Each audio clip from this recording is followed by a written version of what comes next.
नमस्कार दोस्तों, निशा का सवेरा में आप सभी का स्वागत है। अलिफ लैला, दूसरे फ़कीर की कहानी। पहले फ़कीर की कहानी सुनकर सब लोग हैरान थे। तभी जुबैदा ने दूसरे फ़कीर को अपना किस्सा सुनाने को कहा। दूसरे फ़कीर सुकेब ने बताया कि मैं भी एक बादशाह का बेटा हूँ।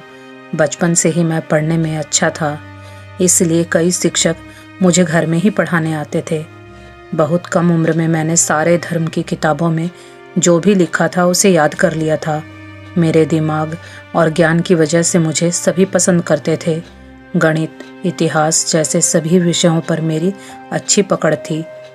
मेरी तारीफ सुनकर एक दिन हिंदुस्तान के बादशाह ने मुझे मिलने के लिए बुलाया। पिता के राजमहल में बादशाह ने खूब सारे मोती और बेशकीमती चीज़ें भेजकर मेरे लिए बुलावा भिजवाया था। यह सब देखकर मेरे पिता खुश थे। उन्हें लगा कि हिंदुस्तान के बादशाह से मेल जोल बढ़ाना जरूरी है, क्योंकि आगे चलकर अपना राजमहल मुझे ही चलाना है। इसी सोच के साथ पिताजी ने मुझे बादशाह के महल भेज दिया। कुछ सेवक के साथ बादशाह के लिए भेंट और रास्ते के लिए खाने पीने की चीज़ें लेकर मैं हिंदुस्तान के बादशाह से मिलने के लिए रवाना हो गया। 3 दिनों की यात्रा के बाद किसी जंगल के पास करीब 10 से 20 लुटेरों ने गहने से लदे मेरे घोड़े रोककर सारा सामान छीन लिया। यह सब देखकर मैंने उनसे कहा कि मैं हिंदुस्तान का बादशाह का रिश्तेदार हूँ, लेकिन वो डरे नहीं और सब लोगों पर हमला करने लगे। बहुत देर तक उनसे लड़ने के बाद मैं किसी तरह से उनसे बचकर घोड़े पर बैठकर निकल गया। कुछ दूर जाते ही घोड़ा घायल होने की वजह से मर गया और मैं भी चोट लगने के कारण चल नहीं पाया। प्यास और भूख के मारे मेरी हालत खराब थी और डर भी लग रहा था कि कहीं गुंडे फिर मुझे न पकड़ लें। तभी मैंने अपने कपड़े को फाड़कर अपने घाव पर पट्टी बांधी और कुछ दूर चला। तभी एक गुफा दिखाई दी। शाम हो चुकी थी, इसलिए मैं उस गुफा में चला गया और वहाँ रात बिताई। आसपास पेड़ थे तो मैंने फल खाकर अपनी भूख भी मिटा ली। अब सुबह होते ही कुछ फलों को लेकर मैं दोबारा आगे चलने लगा। चलते चलते एक नदी मिली जहाँ मैंने पानी पिया। पास ही एक राज्य दिखा तो मैं काम की तलाश में उधर चला गया। मैं कुछ दिन वहाँ रुका और आसपास घूमने लगा।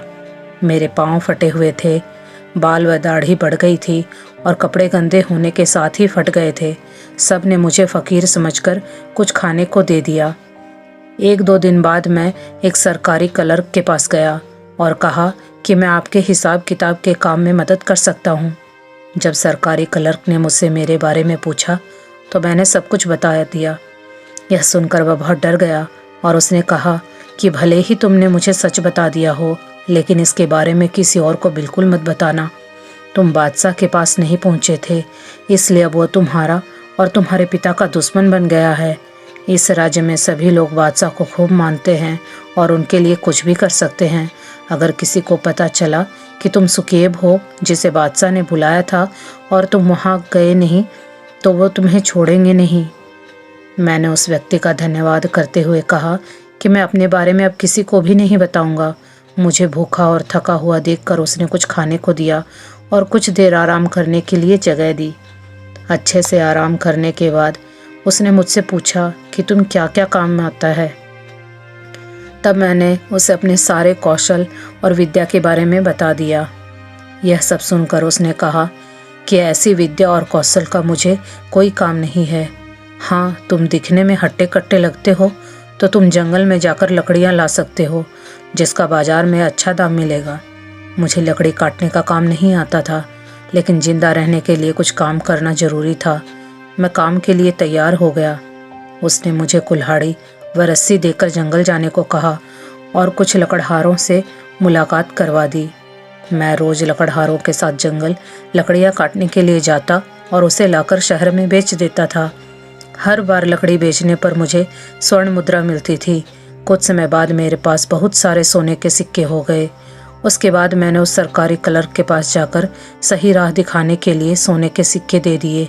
फिर इसी तरह से लकड़ी काटते काटते 1 साल से ज़्यादा समय हो गया। एक दिन मैं लकड़ी काटने के लिए जंगल गया और वहाँ मुझे एक अच्छा पेड़ दिखा। तभी उससे आगे एक और घना जंगल दिखा तो मैं उधर बढ़ गया। वहाँ जाकर मैंने लकड़ी काटनी शुरू की। तब मुझे एक लोहे का कड़ा दिखा। मैंने मिट्टी हटाकर देखा तो वो लोहे के दरवाजे से लगा हुआ था। मैंने उसे ऊपर की ओर उठाया तो वहाँ मुझे सीढ़ी दिखी। मैं वहाँ अपनी रस्सी और कुल्हाड़ी लेकर उतर गया। उस जगह में एक बड़ा सा मकान था जिसके खंभे सोने के बने हुए थे। वहाँ एक सुंदर सी लड़की बैठी हुई थी। मुझे देखते ही उस लड़की ने पूछा कि तुम इंसान हो या जिन? मैंने बताया कि मैं इंसान हूँ। यह सुनते ही उसने कहा कि तुम्हारी जान यहाँ खतरे में आ जाएगी, जल्दी से चले जाओ। उसकी आवाज़ सुनकर जैसे मुझ पर जादू चल गया। मैं कुछ देर चुपचाप वहीं खड़ा रहा। उसके बाद मैंने उस लड़की से कहा कि तुम इस जगह पर बिल्कुल भी खुश नहीं लग रही हो, क्या बात है?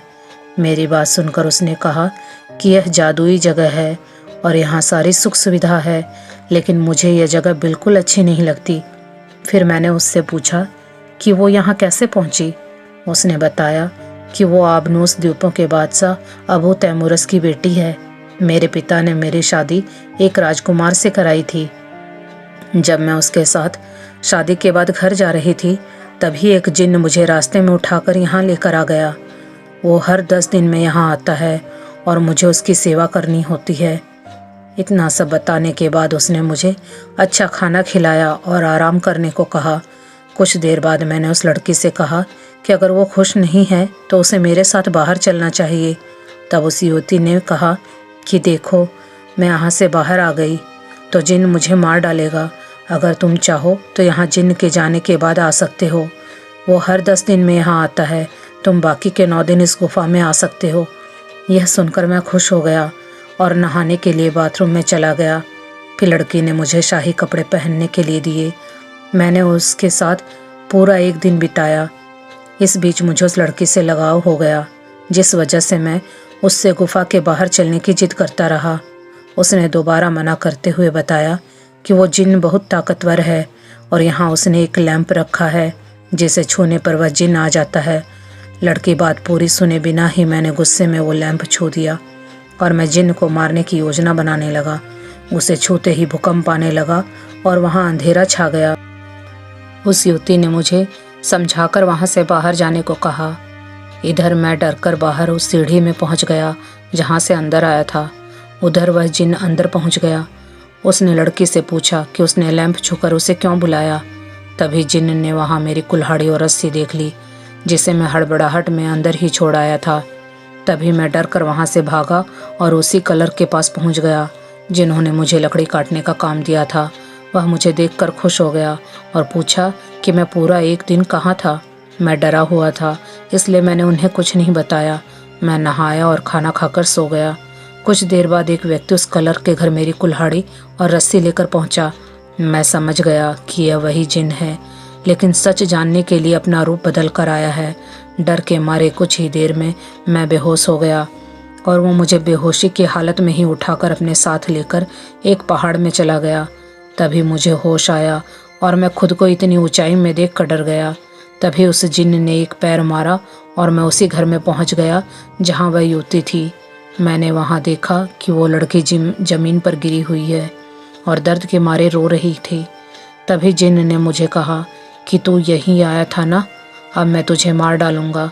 इतना सुनते ही उस लड़के ने कहा कि नहीं, मैं इन्हें नहीं जानती हूँ जिन, तुम इसे क्यों मार रहे हो? मैंने इसे पहली बार यहाँ देखा है।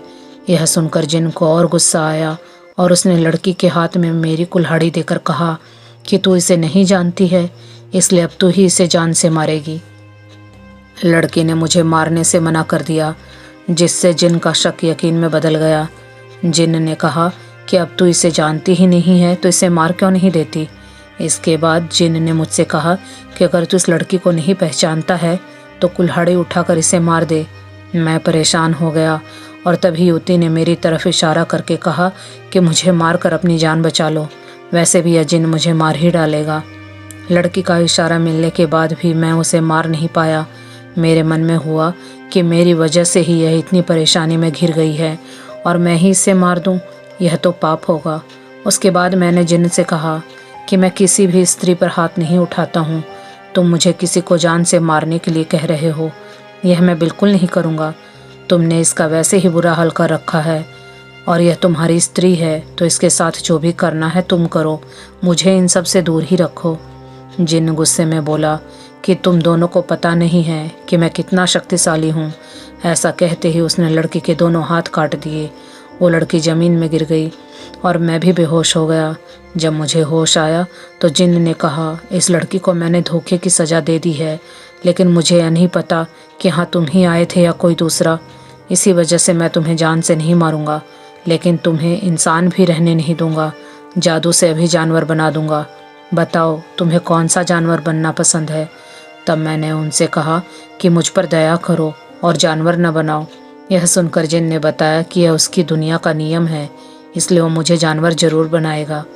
यह बात सुनकर मैंने कहा, जिन्नों के सरताज, मुझ पर कृपा करो, ठीक उसी तरह जैसे एक भले आदमी ने अपने साथ बुरा करने वाले पर उपकार किया था। उसकी जैसी दया दिखाकर मुझे छोड़ दो। मेरी बात सुनने के बाद जिन्न ने पूछा कि कौन है भला आदमी और उसकी कहानी क्या है। दूसरे फकीर सुबेर ने जिन्न को भले आदमी की कहानी सुनाना शुरू किया। आगे की कहानी जानने के लिए देखिए अगली वीडियो। धन्यवाद।